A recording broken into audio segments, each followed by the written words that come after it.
Assalamualaikum warahmatullahi wabarakatuh. Perkenalkan, nama saya Novita Sari dengan NIM 19 2300 064. Nah, saya akan menjelaskan tentang perkembangan ruang lingkup manajemen risiko pada risiko vintage. Nah, adapun pengertian vintage. Nah, vintage adalah sebuah inovasi pada industri jasa keuangan yang memanfaatkan penggunaan teknologi.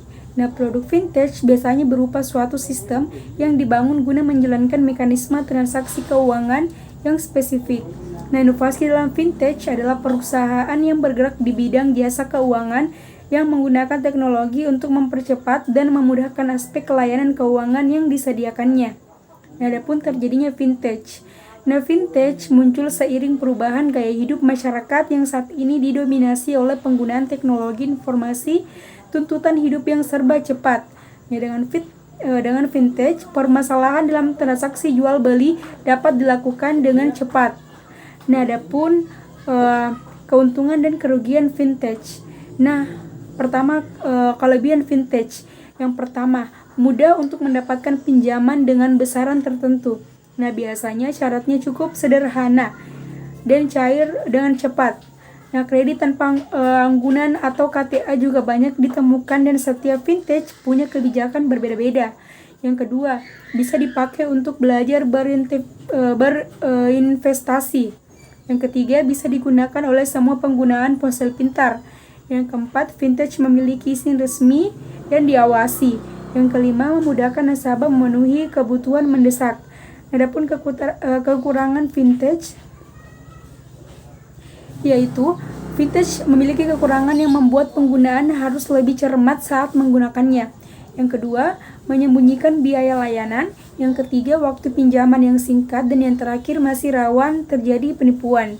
Adapun peran dan dampak vintage. Nah, vintage saat ini memberikan kemudahan kepada masyarakat dalam melakukan beragam transaksi keuangan.